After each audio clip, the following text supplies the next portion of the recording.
Dear students, Assalamu alaikum. Welcome to the course of Artificial Intelligence. This is third and last video in the series of constraint satisfaction problems. If you are not familiar with the concept of CSPs, then it is advised to watch lectures 17 and 18 and afterwards come back and watch this video. Links to these videos have been provided in the description and in the I button above as well. This is the agenda of today's lecture. In today's lesson, we will focus on solving CSPs using backtracking search. We will also learn terminologies like minimum remaining value or MRV and least constrained variables or LCV. We will end lesson by discussing forward search algorithm for CSP problem solving. In previous video of lecture 18, we learned that a CSP problem can be solved using two ways. Either CSP propagators can be used or searching can be performed. We covered the topic of various types of inferences or CSP propagations that can be used to solve different problems. Now, in this lecture, we will focus on second type of CSP solving technique which uses search to solve CSP problem. We already know that CSP propagators work very well in case problems are simple, for example like Sudoku, map coloring problem, etc. But when we are faced with more complex scenarios, then instead of using simple CSP propagators, searching is used.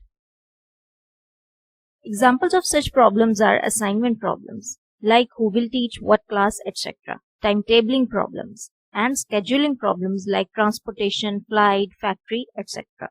Thus, when we are faced with real-world scenarios that involve real-world entities that are uncontrollably large and designing constraint language becomes tedious task, then we switch from constraint propagation to searching techniques in order to solve CSPs. As we already solved search problems, thus we are already familiar that before actually starting searching for the solution, the initial state, successor states, goal test, and map cost must always be identified. More formally, we must start by problem formulation. Identifying these values makes searching for solution much organized and easier. This is problem formulation for CSP. Like all of search problems, we start by identifying initial state. In CSP, initial state would be an empty assignment, as at the start none of the variables is assigned any value. We expand tree by identifying its successors. We must choose those successors that do not violate any constraint of the problem. Successors are actually the next step or action of the problem. Goal test tells whether assignment for a node is complete or not. By complete, it is meant that it must be as per rules or constraints. Complete goal test would be consistent assignment of all variables present in the problem. Path cost is usually not of concern in CSP. It is kept same for all paths. Thus has no effect on overall result. If your problem calls for preference constraints, then you can set various utilities for various paths depending on their importance levels. Let's take previous example of map coloring problem and try to solve it using standard search. First, we will identify its initial state, which will be empty, as yet no variable has been assigned any value or color. After root node, we start by assigning colors to the variables. As no variable has chosen any color yet, this choice of all colors is open for all variables. When a variable is assigned color from domain set of red, green, or blue, it becomes the successor function. Successors of root node have all possible assignments for all 7 variables. For example, WA can be red, green, or blue. NT can be green, red, or blue. Same goes for all the variables. We write all possibilities of values that a variable can take. Thus, we get total number of nodes or variables multiplied by total number of values in the domain, which is 7 multiplied by 3, which gives us total 21 combination to start with for level 1 only. WA node has further 2 neighbors, NT and SA. As can be seen from this, WA node has only 2 neighbors, NT and SA. These neighbors will become successors of WA node in this tree. This means that from WA we can further move towards two nodes. We can either go to NT or SA. When blue WA node is expanded, as depicted by this tree in figure here, then NT can take either blue, red or green. Same goes for SA, which can take further 3 values. Thus, one parent node is further divided into 6 nodes. In the same way, all of these parent nodes will be expanded according to their neighbors in this map problem. But for a CSP with n variables of domain size D, we quickly notice something terrible. The branching factor at top level is n into D because any of D values can be assigned any of n variables.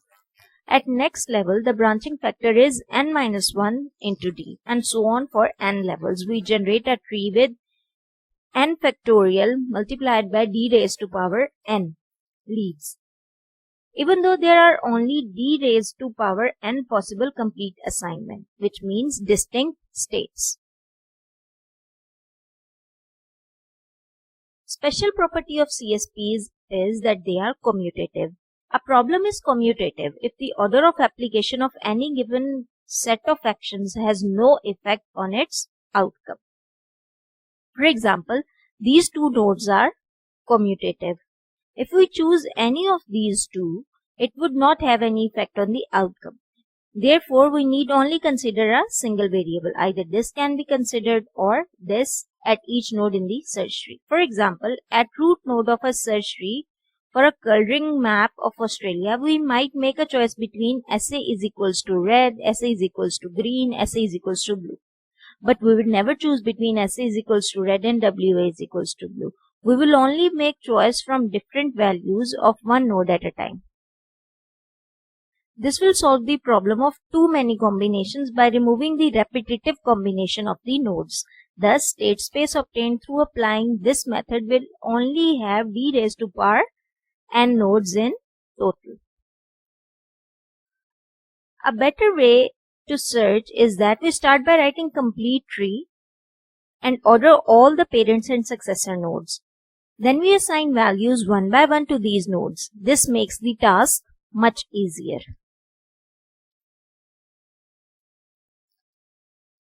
The term backtracking search is used for depth-first search that chooses values for one variable at a time and backtracks when a variable has no legal values left to assign. Backtracking enforces choosing one node at a time and expanding it further. Let's discuss backtracking through an example. Initially, map do not have any color, thus this becomes root node of the tree. As discussed before, we will choose only one node and expand it further in order to reduce complexity of tree. Following depth first search, leftmost node will be chosen and it is WA. We will choose this node WA. WA can be either red, green or blue. When WA is expanded, it can have further successor of NT. NT cannot take red as red has already been taken by WA.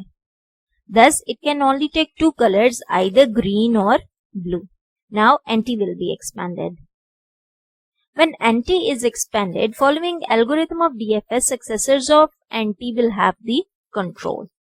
One of its successor is Queensland. Now, Q will be assigned color according to available values from the domain. In the same way, all following neighbor criteria nodes will be expanded and values will be assigned until the coloring map is complete or no more legal assignments are left. DFS algorithm repeatedly chooses an unassigned variable and thus tries all values in the domain of the variable in turn, trying to find a solution. In case no more legal assignments are left, then the algorithm will backtrack. Performance of uninformed search algorithms is increased by using domain-specific heuristics derived from our knowledge of problems, as we have seen before. We can solve CSPs efficiently without such domain-specific knowledge. Instead, we can add some sophistication to programming of CSP search problems by coding these questions into programming of CSP search. We can write code to effectively choose which variable is to be assigned value from all available successors of the node. For such selection, we can use root, left, right regime or even more sophisticated criteria that are available in theory. We can code in what order we must assign values from the domain. Should we assign red first or green or blue? We can develop various inferences algorithms to perform different checking and calculations at each step to ensure consistencies. One of such algorithms is forward checking. We can develop code to check failures before the search arrives at an assignment that violates a constraint. These all can be coded into actual programming of CSP search problem to increase its performance. Detection of inevitable failures early can be performed by using forward search algorithm. Previously we discussed performance of CSP search algorithms can be improved by sophisticated coding, like writing coding snippets for choosing next variable.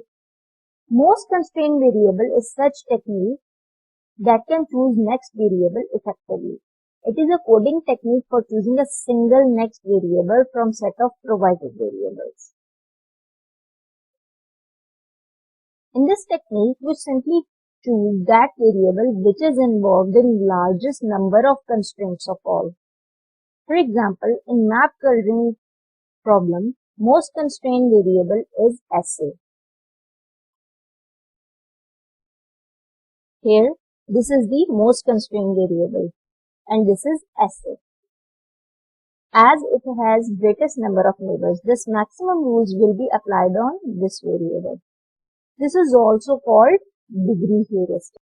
Thus, node having maximum successors will have the maximum degree heuristic and it will be chosen first as it is involved in most of the constraints. SA is the variable with highest degree, that is 5. The other variables have degree 2 or 3 except for T, which has degree 0, as there are no neighbors attached to it. Once a color for such node is chosen, for example, if we choose blue like in example for SA, color blue will be removed from all of the neighbors of SA, which is the whole map in this case except for T. This branching factor is reduced by many folds. Much less domain values are available for all other node values except for TF. They can now only choose from either green or red.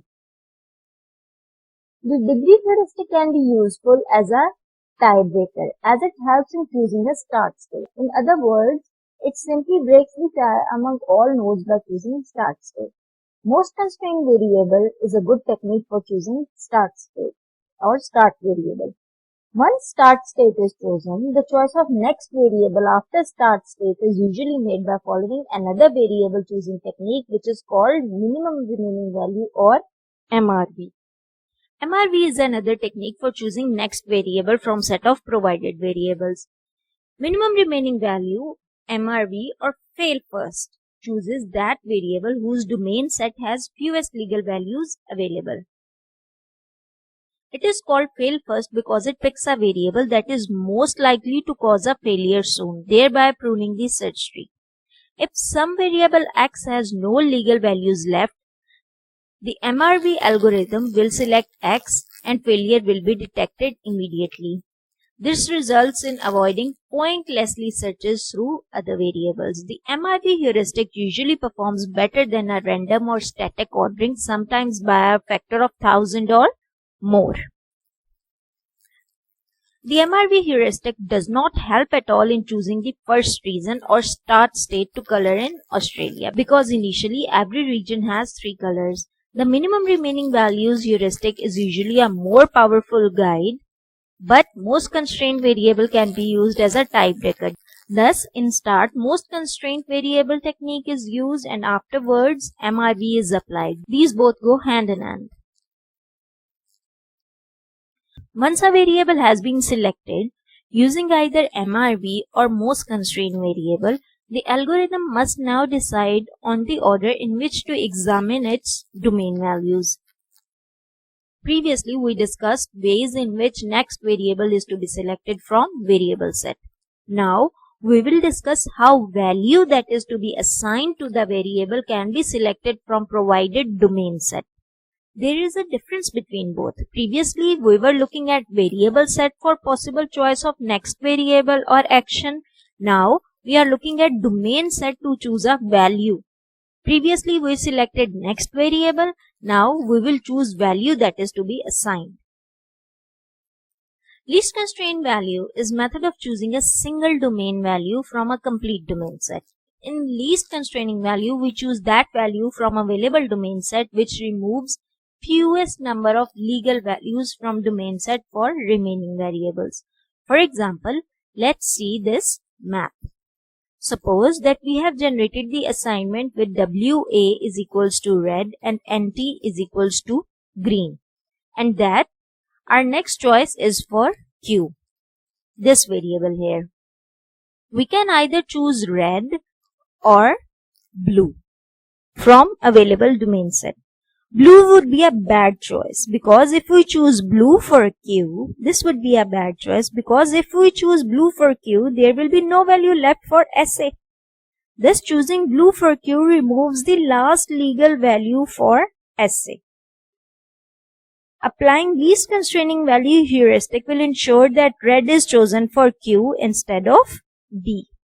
Applying least constraining value algorithm will choose this state. Further, this score of 1 shows that after making choice of red for Q, there will be one legal value or assignment available for SA, which is of blue color. But if we made choice of blue for Q instead, there will be no or zero value will remain for the domain set of SA and it cannot make any choice. We cannot assign any color to SA now as it violates the constraint, thus search will fail in this case. In general, the intuition of this heuristic is to leave the maximum flexibility for remaining variable assignments.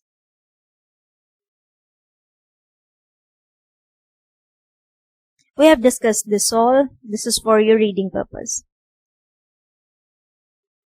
We know that through sophisticated coding, we can improve CSPs. One way of sophisticated coding is to perform some inferences or calculations on every node. One of simplest forms of inference algorithms is called forward checking. Forward checking checks only the constraints between current variable and the future variables. When a value is assigned to the current variable, any value in domain of future variable which conflicts with assignment is temporarily removed from the domain. The advantage of this is that if the domain of future variable becomes empty, it is known immediately that current partial solution is inconsistent.